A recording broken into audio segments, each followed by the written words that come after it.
A light rail driver is caught on camera running a stoplight and killing a driver in St. Paul, yet he didn't face a single charge. So how does this happen? Here's investigative reporter AJ Legault with a story that has lawmakers vowing to make changes.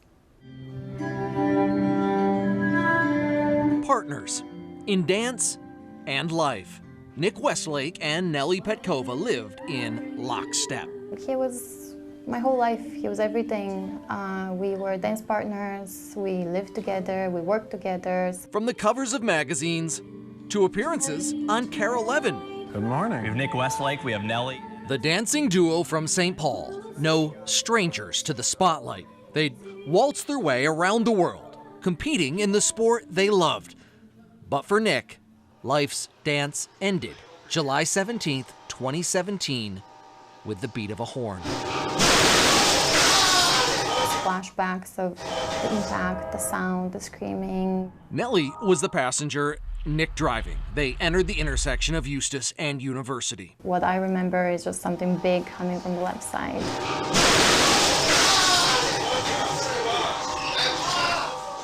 Nellie stumbled from the mangled car and collapsed. A passerby carried her to safety as the car began to flame. Nick died from his injuries.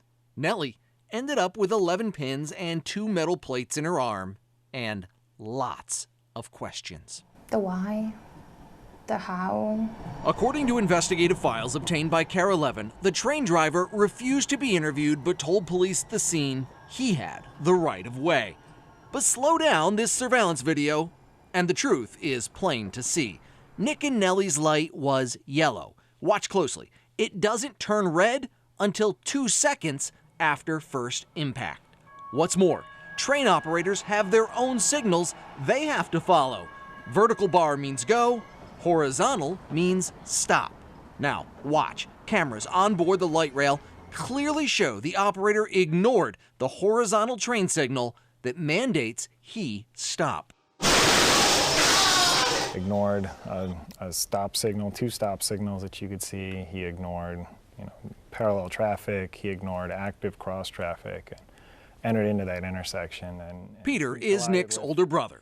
The Westlake family, Dad Bob, I can't even look at it. Mom Lisa, brothers Peter and Seth, along with Nellie, recently sat down with me because they say there's been no justice. The driver has faced no penalties at all. He's right. Despite clear video evidence, the train operator blew through the signal to stop. Records show the Ramsey County Attorney's Office declined to file charges. So did the St. Paul City Attorney, citing insufficient evidence. Had you seen this video before? No, I had not.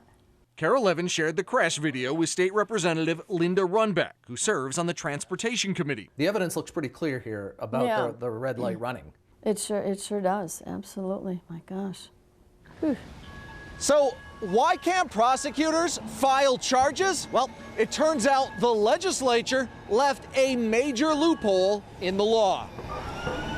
The St. Paul City Attorney explained why they found insufficient evidence to prosecute, writing that despite the investigation clearly establishing the train driver operated in an unsafe manner when he disobeyed the LRT traffic signal's horizontal line, under Minnesota's traffic code, a train is not a motor vehicle, so there can be no criminal charges because the law does not apply to the operation of trains. Right now in Minnesota, the driver of a light rail train can run a red light and be not held accountable. It would appear that way. This is wrong. The Westlake family has filed a wrongful death lawsuit against the train driver, Metropolitan Council, and Metro Transit. To honor Nick's memory, they've also made it their mission to see the law changed so that another family won't see justice derailed. There definitely needs to be some change. Nick Westlake was an organ donor. His loved ones say his heart is beating in someone else's chest. So in some ways, his dance goes on.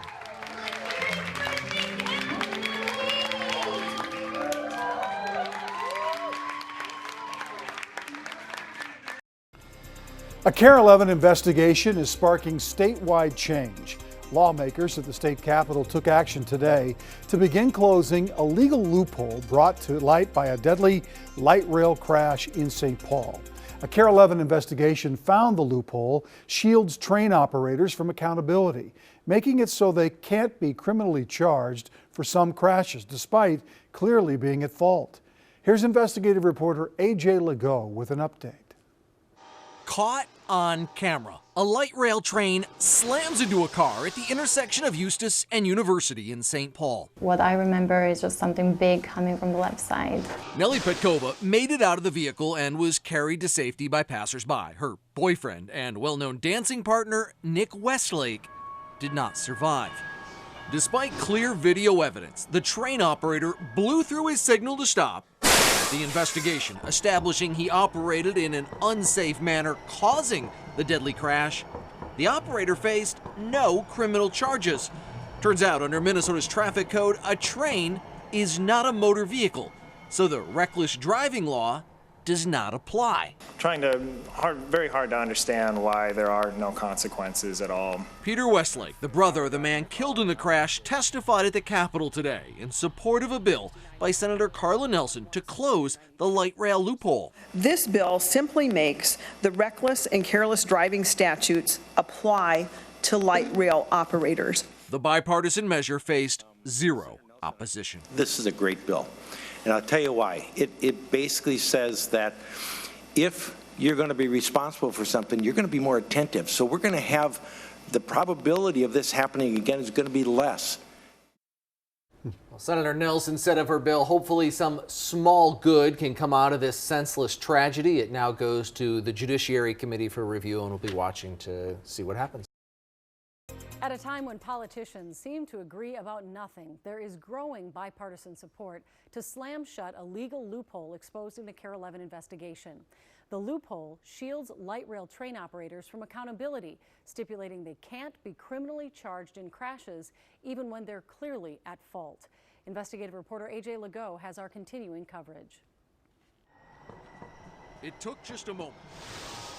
A light rail train barreled through stop signals, slammed into a vehicle, and killed prominent Twin Cities ballroom dancer Nick Westlake. Then justice hit a dead end. The operator cannot and was not charged with any crime. Reform, a journey of many steps, now walked by Nick's brothers, Peter and Seth. To see that light rail traffic is held to at least the same standard as a car, bus, or other vehicle. This week, the Westlake brothers roaming the long halls of Minnesota's Capitol complex.